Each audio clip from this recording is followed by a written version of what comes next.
The great sounds of Watts on WNHH LP 103.5 FM New Haven, myself, Prestige, and my partner in crime, Long Island Rays, Elm City made EZ Bluez is in the building behind the brand. Our guest today, well-known independent musician, family man, and great podcaster. His name is Seth Adam, and it's great to meet you, man. It's really great to meet you too, man. Absolutely, absolutely. I'm thoroughly entertained by your podcast. I heard recently about your podcast with Steve Rogers and Watsa, and just a little bit of what you did with Justin Elliker. I'm thoroughly entertained, sir. That's all I have to say.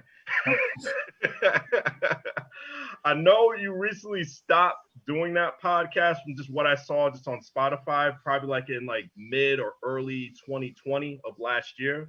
And I was a little disappointed, but you put a lot of effort into that, man. I think for about that year and a half you've been doing it. Yeah, I was disappointed too. You're like, thanks for opening up the wound, Preston. No, I had kind of put it on pause because I just got busy trying to make some dollars. And then I kind of disassembled everything in the room I was operating in because I'm in a new room in my house now, and I'm just about done, and I'm hopefully going to be restarting the podcast next week, if not the week after. Beautiful, beautiful, beautiful. Who can we expect for the upcoming episodes? I want to keep the focus on music.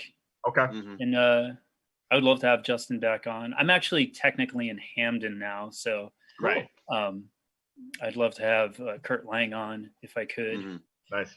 But trying to keep the focus on music and other small independent businesses, you know. Nah, that's good. That is definitely awesome about that. Especially you guys support small businesses at this time, man. It's the most important, especially with this whole pandemic and all this craziness that we've been seeing this whole past half, man. But let's just get into your music, man. Why did you want to do this? Why did I want to do music? Yeah. What started this whole thing? I mean, the girls, obviously. Of course. No, I'm just kidding. Yeah. I was always around music when I was a kid.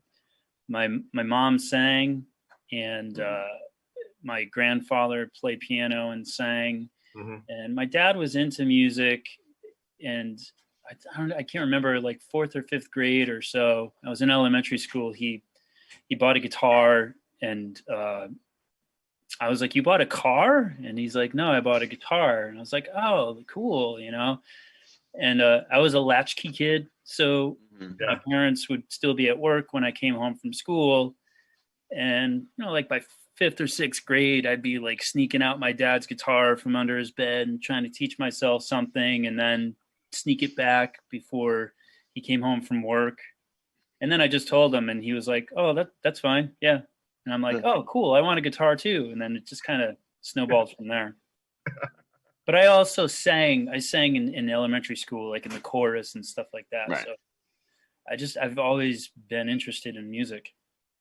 Now, what led from elementary school to actually going into a band, that whole transition? Please tell me about that experience. Like, what really got you serious about the whole thing?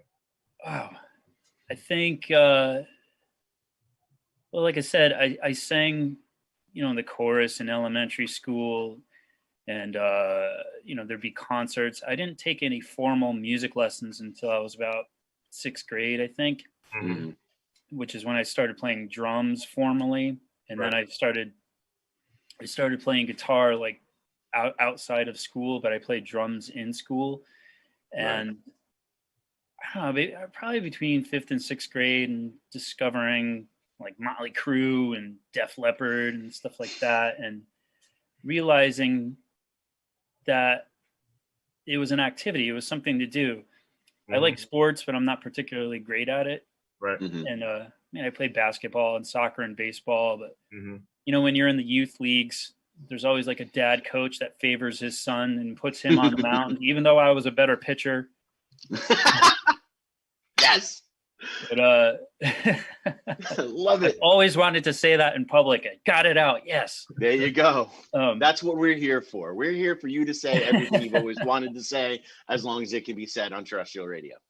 But yeah, I discovered that like music was an activity that I liked, and it was something I could do. And I don't think I knew it at the time, but I knew there's an avenue to have a voice. Like I could say something, even though I didn't know what having a voice was at the time.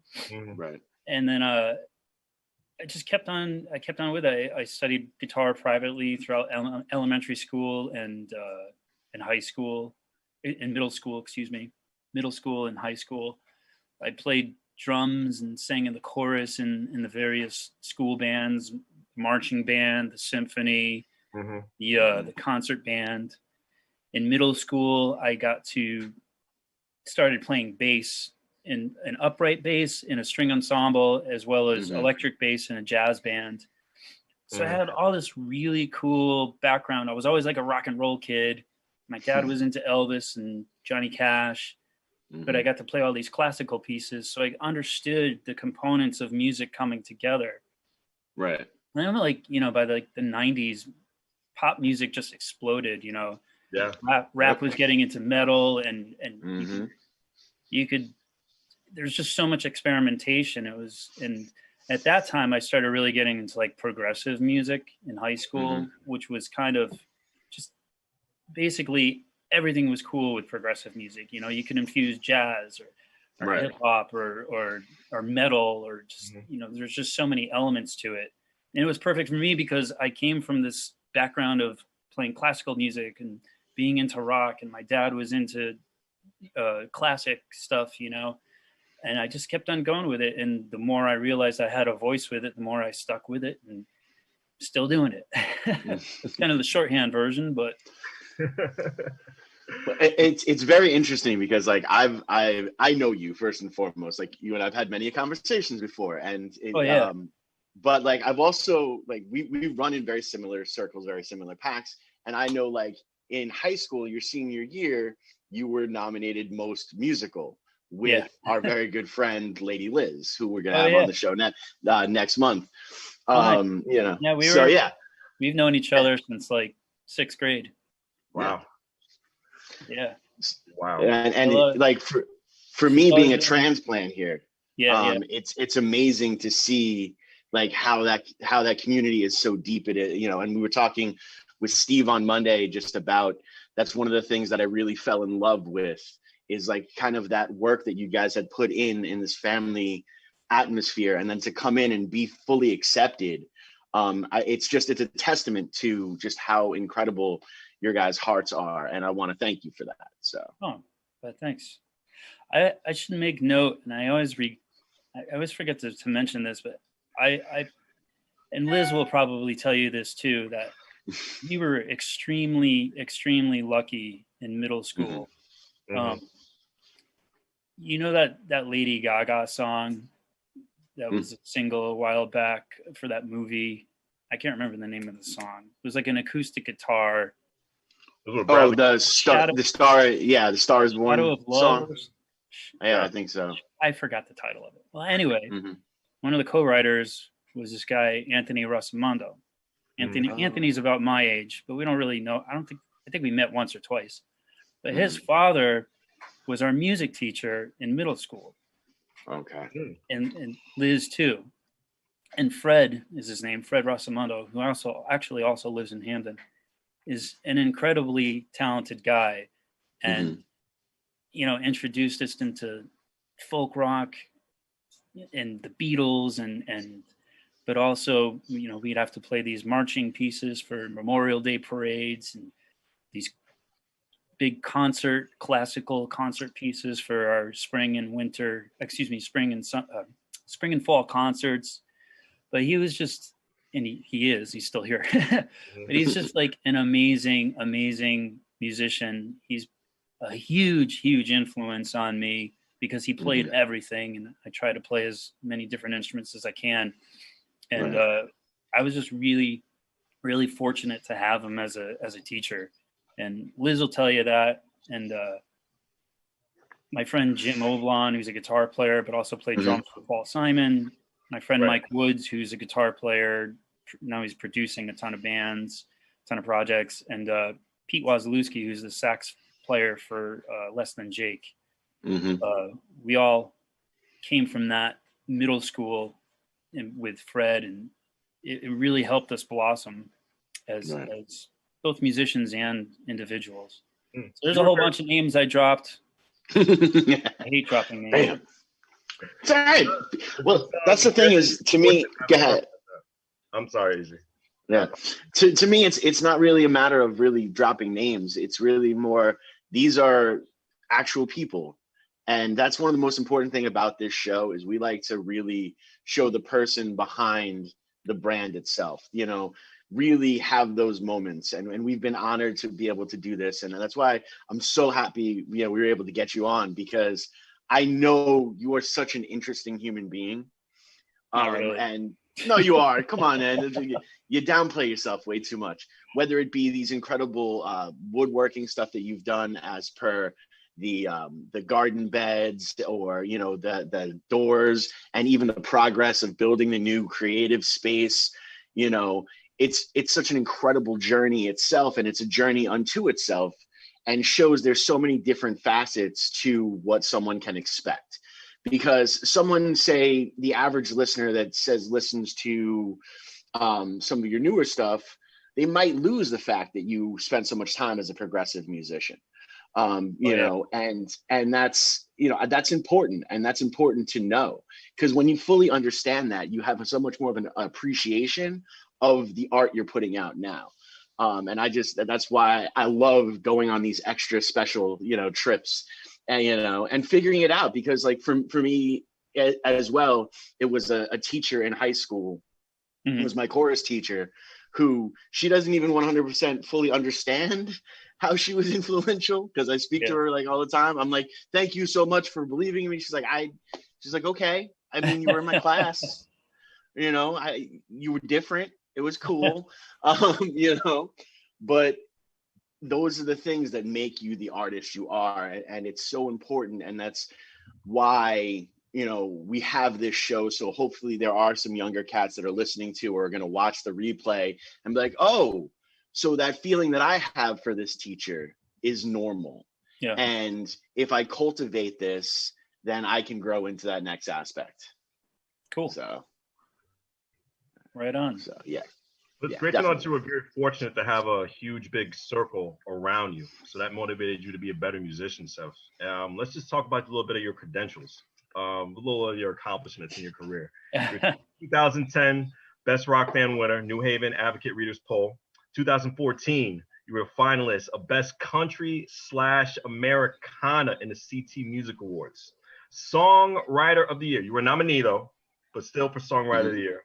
The New England Music Awards, and Male Performer of the Year. You were a nominee of the New England Awards as well, too, for 2017. That's something to be proud of, buddy. That is definitely something to be proud of.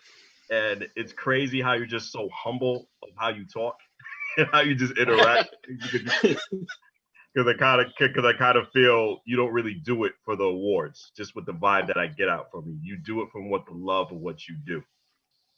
No, you know, my perspective on music, being a performer, has changed over the years.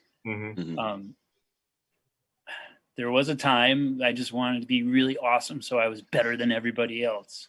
But not only is it futile, it's just it's a dumb approach, and because there is no best, unless you're talking about yourself, which is, you know, be the best you can be. I always set my own bar, but there's plenty of people that I know that I'm friends with that you know, love to tout awards and stuff like that and talk themselves up, but I don't want to be that person, and I also get uncomfortable around people that need to constantly say how good they are, or what they've done or what they've won. But I was saying my perspective on music has changed. there was a time not too long ago, maybe 2 or 3 years ago, when I realized what it's really about is making people feel good. Mm-hmm. So I look at performing, especially, or even creating songs, putting in my best effort, doing the best I can do, and putting my best into it so people can draw more out of it and have themselves feel good. And so at the end of the day, I want to give my best because I want people to feel their best. I hope I gave my best so that people feel good about listening or being there or being a part of it. If that makes any sense. No, it makes total perfect sense. You want to stay away from that big ego and everything. You want to have people learn from your music. You want to teach people within your music. It's a really good approach just to look at that, and a really good approach to look at life like that as well too, man. Because on some people that we know, Easy knows a lot of people as well too, who are on that other side of the spectrum, just with the numerous shows that we've been to, who don't really see that mindset of everything around them, and they're in their own circle, they're in their own little bubble, and it can be very toxic, not just for the people around them, but themselves as well too. And you're not going to be a better person as that. And we found out, well, I found out firsthand, because Easy was telling me about these kind of situations numerously all the time, that the connection's off. The connection's very off like that, man. And that's how you grow. That's how you reach with different connections. I mean, let's talk about even your strong connection with Steve Rogers, who was jokingly was saying to me and Easy at the end of the program on Monday that I shouldn't talk to you about politics or anything like well, it's interesting because the timeline that you stated, Seth, and you got to do something that a lot of musicians really, really like kind of burns in us, is when you grow up, especially in like a local scene, and you see like a band from that local scene, make these incredible accomplishments. You become tied to them. You're a fan of them. Mm-hmm. And then a couple of years ago, you actually had the opportunity to be part of that band. And I think that, like, to me, that is like one of the coolest accomplishments ever. When you get that level and you look and you sit on the stage and you remember looking up at the stage and looking in awe of these musicians. Mm-hmm. And now you're sitting and you're one of them. And I think that is by far one of the most beautiful aspects, being a musician coming up through there, that you can accomplish. Can you walk the audience a little bit, like what the emotional feel was like for that? Before you do that, you're going to walk the audience on WNHHLP 103.5 FM New Haven, myself, Prestige, and my partner in crime, Long Island Rays, Elm City Made, Easy Bluez in the building for the Behind the Brand. Our guest is Seth Adam. Continue, sir. Easy, are you talking specifically playing with Steve, you mean? Yes, yeah, with when you actually played the Mighty Purple reunion? Mighty Purple, yeah. Well, Mighty Purple and my old band, Misconception, which was like a prog rock band, we were kind of coming up around the same time, but Mighty Purple did way, way, way more than we did. And it was funny because they had their own little progressive tinge to them. Right. They weren't like a straight up pop band. And it was weird because we didn't know that really at the time. And like we probably could have teamed up a little bit more, but Steve and Mighty Purple had established themselves as a band that was like doing things, and it was kind of like a model to follow and admire. And I don't know exactly when we first started talking. Might have been around like when the space first opened up, but I don't have a starting point. But over the years, we just became really good friends, and especially over the past like 3, 4, maybe 5 years, we've become really good friends. And I guess it was just in the cards to start playing together. And he had gone through a rough period, and I was trying to encourage him to get back in and start playing and stuff. And we both had experienced the advantages and disadvantages of being the band leader. I had my band Green Inside, which was a really big part of my history. And he had Mighty Purple, and there's a line from a movie, That Thing You Do. The character is like this jazz cat, and he says to Guy Patterson, the drummer, he goes, "Man, there's no way to keep a band together," and it's true. It's virtually impossible. But I think we bonded through music, Steve and I, and we could commiserate on band experiences, and it just I was looking to play with other people because I like to play with other people, especially not singing and not guitar. Like I played bass with him. I played drums with my buddy Jeff Burnham, and by the time the opportunity to be part of a Mighty Purple reunion was really, really cool. I was kind of like, wow, man, this is awesome. I used to go see these guys on the New Haven Green and see these other shows, and it was a lot of fun, and it was really, I know people say this all the time, but it was really an honor to be part of that. And it's still an honor to be playing music with Steve. And I love our friendship. He's like the brother from another mother. And that's that. That's awesome. Seth, what are some of your favorite places to perform outside of Connecticut? Oh man.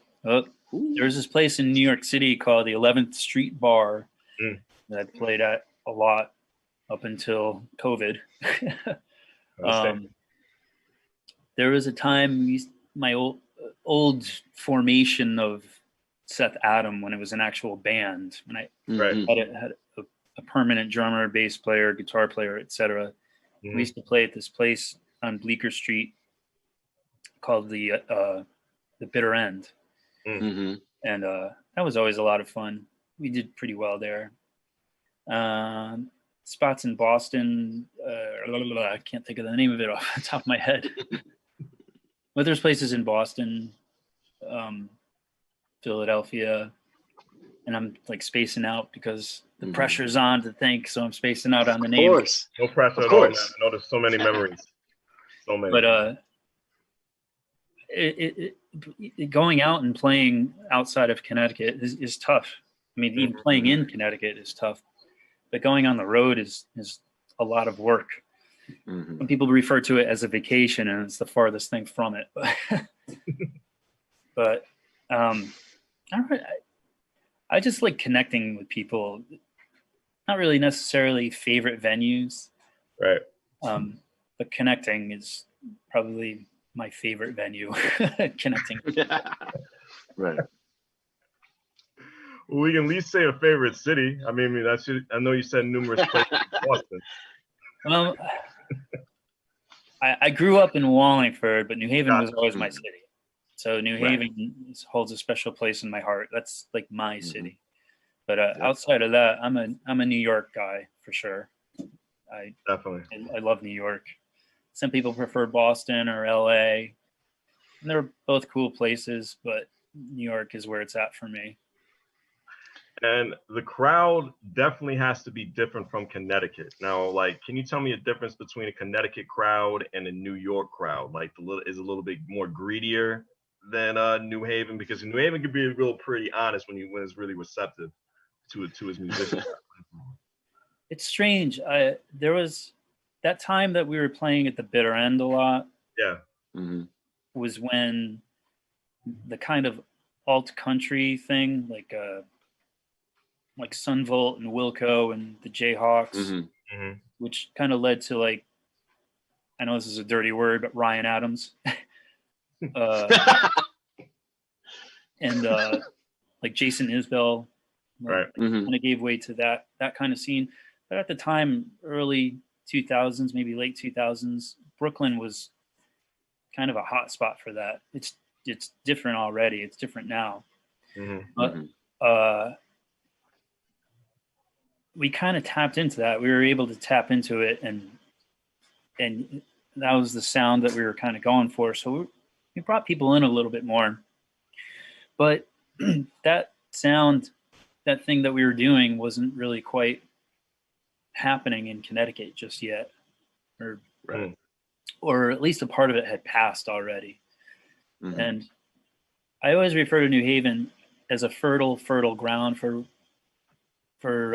music, in terms of like almost anything can happen here. There's a lot of dissonant kind of sounding bands, a lot of punk rock, experimental kind of stuff.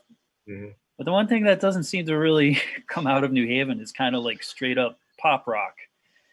And yeah, it's almost, we had a running joke years ago, the weirder you are, the better you would be well received in New Haven. Mm-hmm. We were thinking about like making this CD of just like these awful garbagey experimental songs, garbagey on our standards, mm-hmm.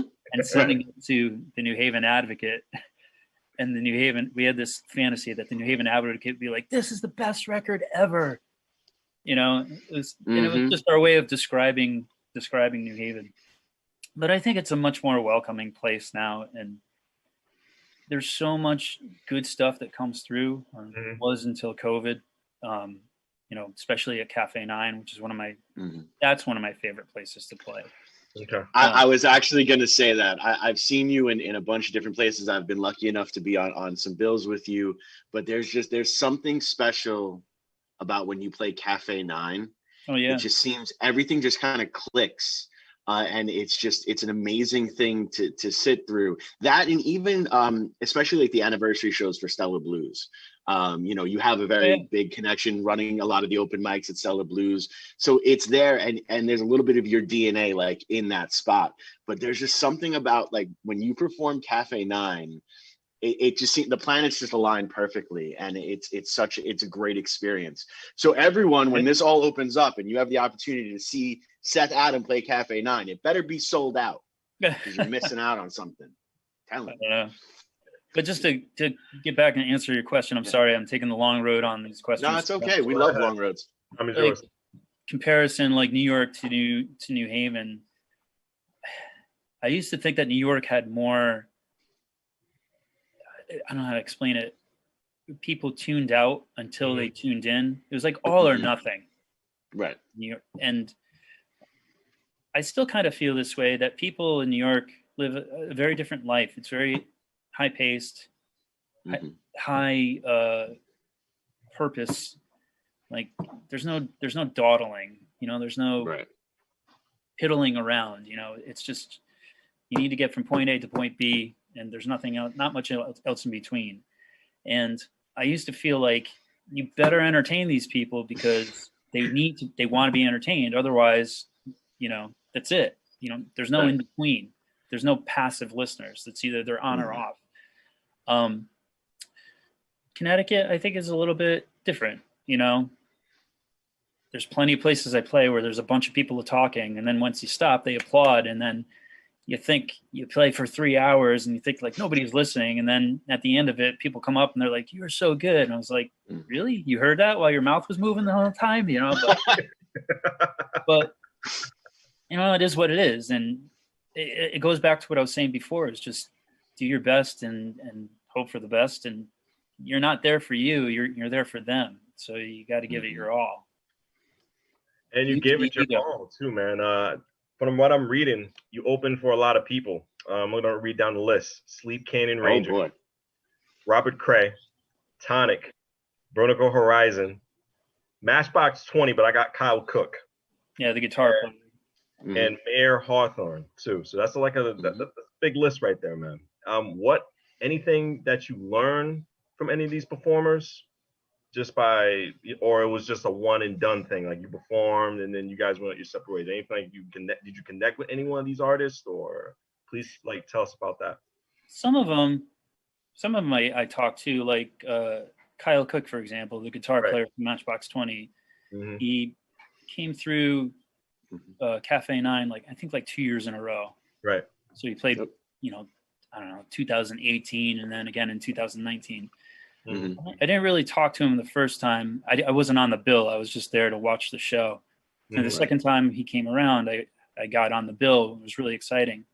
He's one of the nicest, most down to earth guys, like super, super cool. And he's a great player too.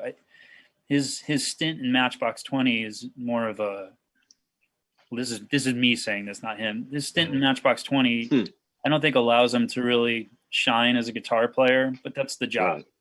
And but he's a really magnificent guitar player. He's a great singer, and he's like a super, super down to earth guy. And this is a dude that had sold, millions of records and played millions of places and to millions of people. And he never acted like that. I don't know. Right. I don't know what acting like that means, but if you didn't know who he was, you wouldn't have known that he had done all that, even though he's a very accomplished player. Some of those other opening slots, some of the guys can kind of stay to themselves. Understand. Opening up for Robert Cray, we did that 8 years ago or something like that on the New Haven Green. It was unbelievable. I'm like, holy crap, I'm playing on the New Haven Green for like 5,000 people, opening for Robert Cray, who's like legendary. And I never met him, never talked to him. But that's just the way it goes sometimes. But no matter what, whether it's a small indie punk show at some Moose Lodge Hall thing or, some huge arena show, there's always, I have a philosophy. There's always something to take away from it. Even if it's music that I'm like, wow, this is totally not my bag, but there's 100 people here. So they're doing something to attract people. What can I take away? What are they doing? What's something I can incorporate in my own thing? And I try to make every experience a learning experience like that. Definitely. Now, let's go back in time. 5 years ago, 2016.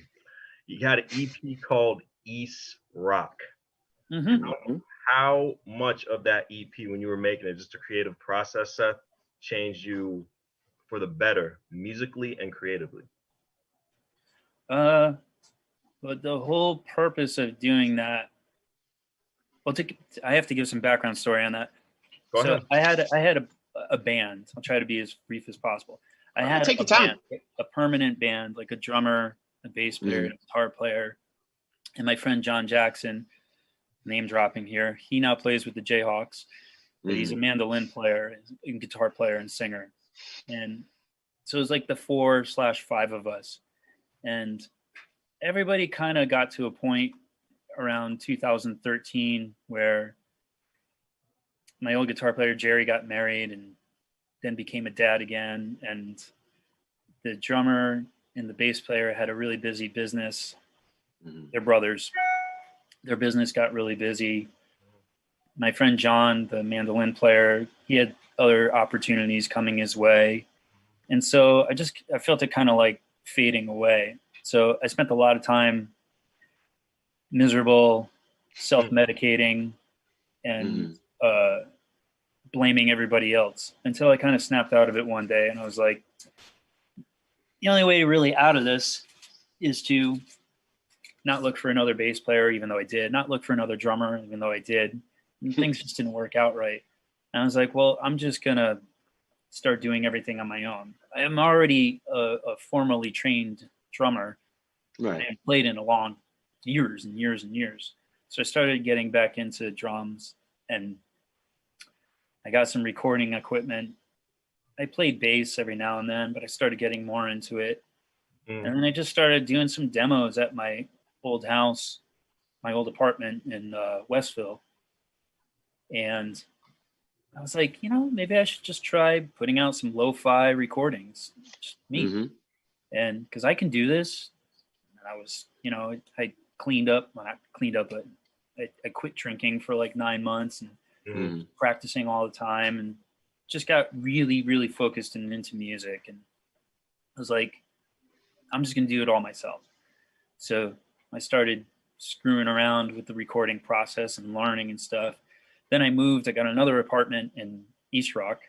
And I was like, I'm really going to do this. I'm going to commit myself to it. So the first song I recorded was Settle Down. And I recorded the guitar part in my apartment in East Rock. No, I didn't even get to finish anything else. We had moved into a house in East Rock around the corner. So we bought a house, and that's when I really kind of had space and time to do it, because I wasn't restrained by creating noise and disturbing neighbors. I could do whatever in my own house. So then I just continued with practicing my regimens, reading up, learning more and more about the recording process. And then I was really timid, really scared to do it, but I kind of put one song out, and then I said, maybe I'll do like one song a month. That was my original plan. But life gets in the way. We had a child, but just so you know, a lot of things kind of affect what you want to do. So anyway, sorry, I'm going off tangent. I just started putting out as many songs as I could, and within the year of 2016, it was when I really kind of put out, I think, 5 songs, which eventually just culminated. I just called it an EP and called it East Rock, because it was an homage to my neighborhood of East Rock, and it was also rock from the East. That's the way I looked at it. There you go. To directly answer your questions, how it creatively and musically, it forced me to make creative decisions, because I was limited with the recording gear I had. I was also limited as to what I could do musically, my abilities, and which also kind of reflects the musicality of it. I was trying to push myself to be more musical. So I hope that answers the question. Oh, it definitely does, man. That was a great story too. I love how the fact you were teasing, each song every single month, just trying to get it out there, see what the people feel about it. And that's all part of music, man. This is all about just experimenting. And just seeing what you can come up with and just seeing the results. I mean, Easy did it a couple times just with just his little things. He kind of bring me to the side, check this song out, what you think about it. And it's not just me. He does it to a numerous amount of people, just see how they feel about it, just testing the whole waters out. And if he gets a good vibration throughout the rest of the crowd, then he can feel, all right, we're going to set it out at this date and that date and that date. And I think it's really important. And one thing I think most people I'm not a musician, just most people I interacted with really don't know just the patience when it comes testing out the waters, when it comes to music. I see it a lot. A lot of people don't know, okay, let's just drop it out at this time because this be the right day. People just randomly take it out. And it's just everything just comes up randomly. No one really likes to talk about it.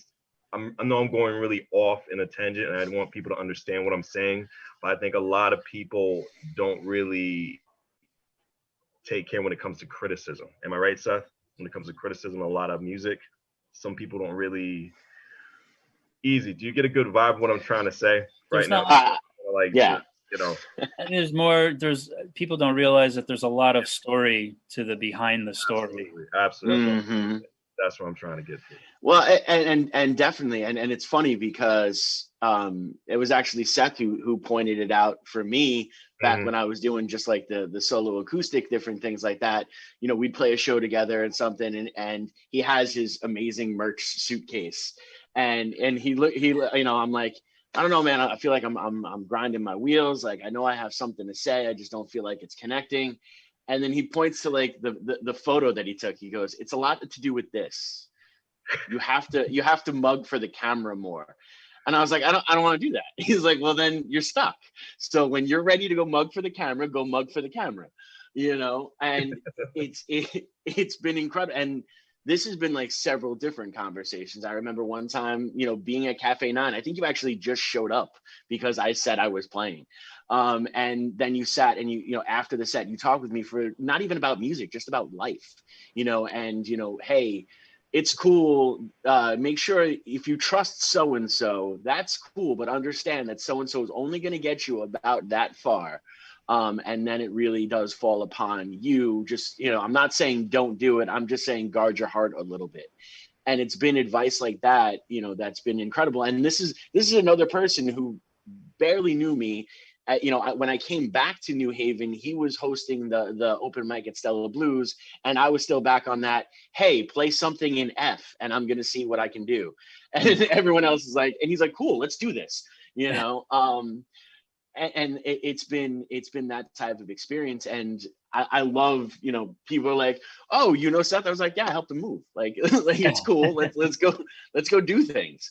And it's just been that type of acceptance. I've been lucky enough. I can't wait. I really cannot wait. Once everything is said and done, I really want to show you the live show, because I think that's, the new project's live show. This isn't about me, but the new project's live show is I want to see that. Yeah, definitely. It's something special. But don't think I haven't noticed your hustle. I have. Thank you.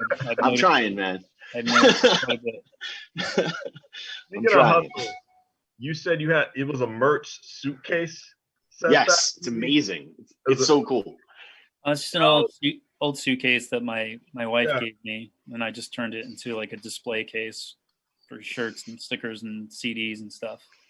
Yeah, I didn't invent it. Plenty of other people do it. I robbed the idea from other people. So you're a musician. That's what we do. Yeah, that's true. We just steal each other's ideas. Steal each other's ideas. As Frank Zappa said, all original music's already been done by guys in powdered wigs. So just make music.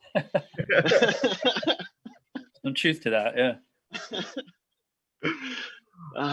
It's awesome. For the person trying to go to a similar path to what you're doing, Seth, how hard is it to have merch in shows, concerts, just getting it out there?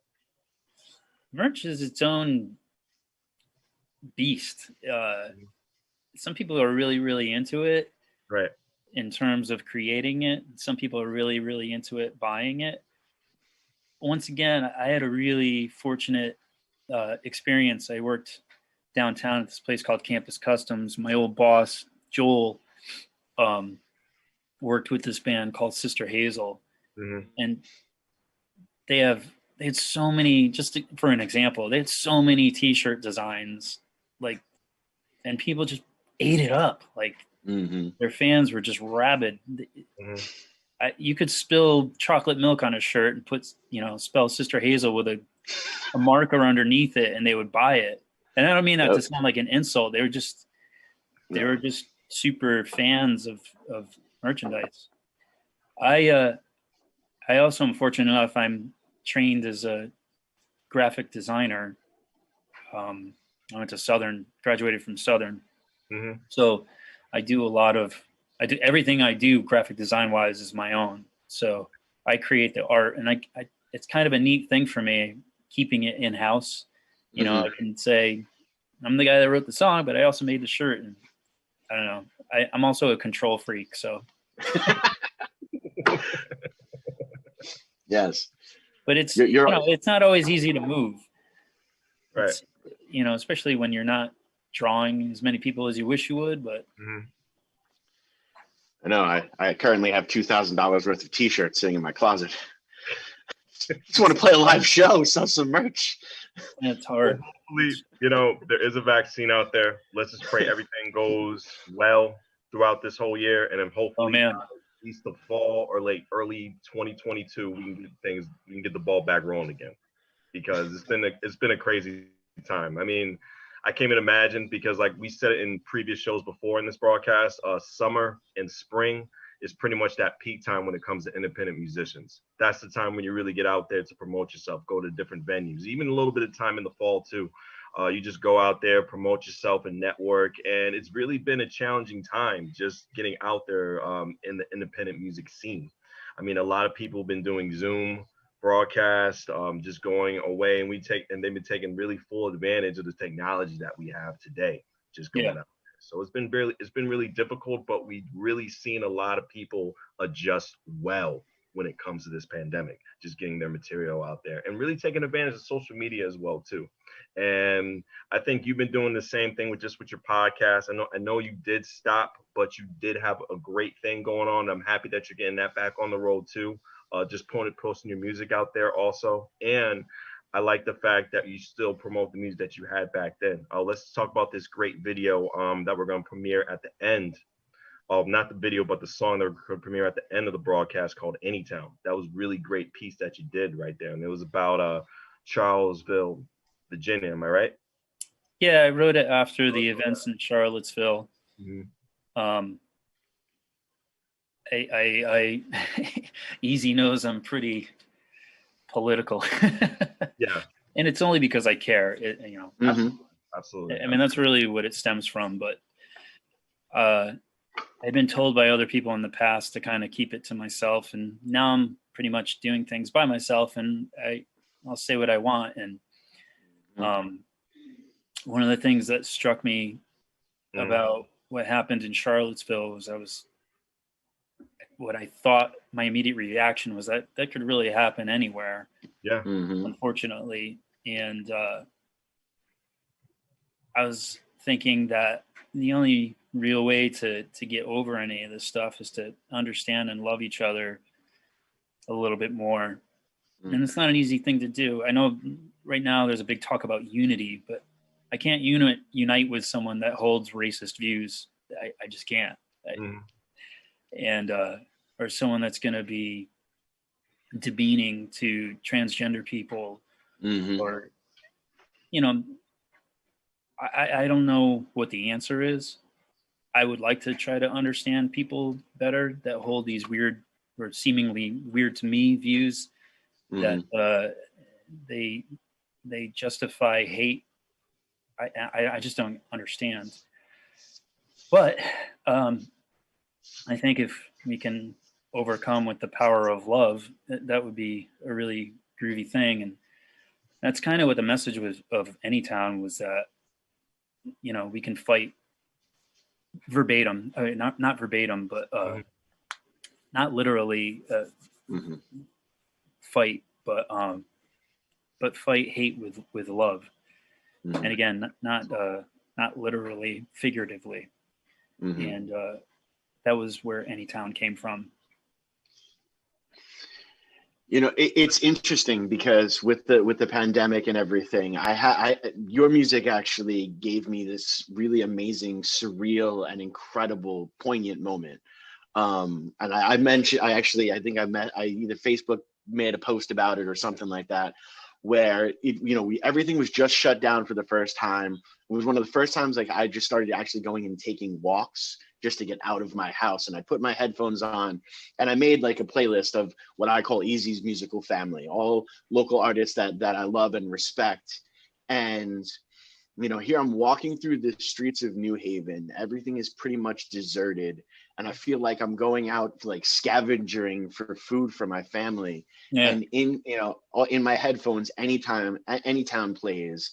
And then, Who's America plays. And I'm just looking around and you got a real feeling and real, it sunk in on such a different level that it was amazing. And I love the fact that somebody I know, and some, as a fan of music, from being knee high to a grasshopper to now, I've had those experiences with a John Lennon track. I've had those experiences with a Blues Traveler track. I've had those experiences with a Metallica track, but, I used to say growing up, I only had, my friends were all on the radio. And now as an adult, my friends are on the radio.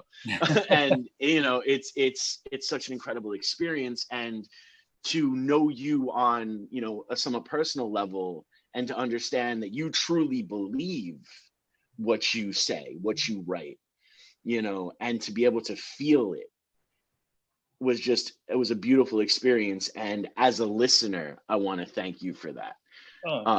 Because it's very real, man. It's very, very real. And it was a very beautiful experience, Thank you. I'm glad it connected with you. Yeah, definitely. It makes me happy. We only have so little time because we're going to premiere your song at the end of the show, Anytown. Please give our listeners where to find you, social media, and just anything else you'd like to promote. And the time is yours. The website is SethAdam.com, not Seth Adams with an S. I'm not a beer. SethAdam.com. Most of my social media handles are /Seth Adam Music. So Facebook, YouTube, Instagram, what else? Twitter. Are you TikToking yet? No, I don't. Man, there's just too much of it. You know, I can't keep up with it all. And I'm not really much of a video person. I'd like to be, but it's not in the cards just yet. But I'm gonna have you on some Shane Penguin TikToks in the future. We'll be fun. There we go. But I would just encourage everybody to, even in these very divisive times, to try to extend a hand of kindness and understanding and empathy. Again, it's hard to do that with someone that holds negative views of someone because of their gender or race or sexuality. But if we could all just be a little bit kinder to one another, that would be really awesome. And I encourage that. Definitely. Seth Adam, thanks for being part of Behind the Brand. Appreciate your time, man. Thanks for having me here. I appreciate it. Thanks, fellas. Definitely, brother. Definitely. Town on WNHH LP 103.5 FM New Haven. Myself, Prestige, and E.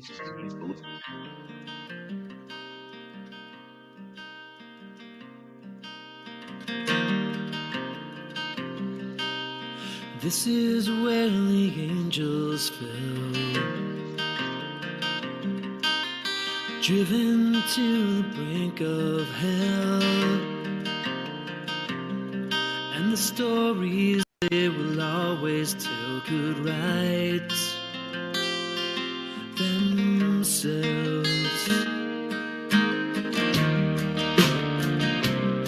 There's a castaway upon the cross,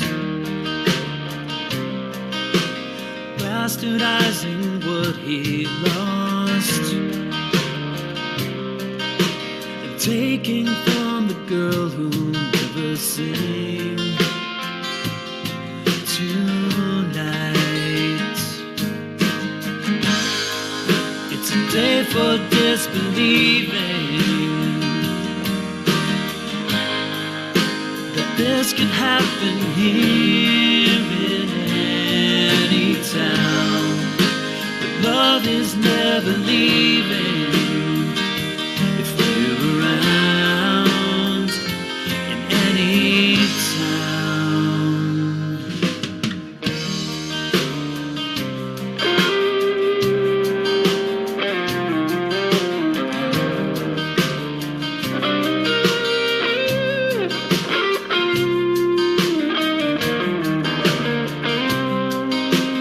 This is where the heroes were, with all the valor they have earned. They stood against the ugliness that burned on the other side. It's a day for disbelieving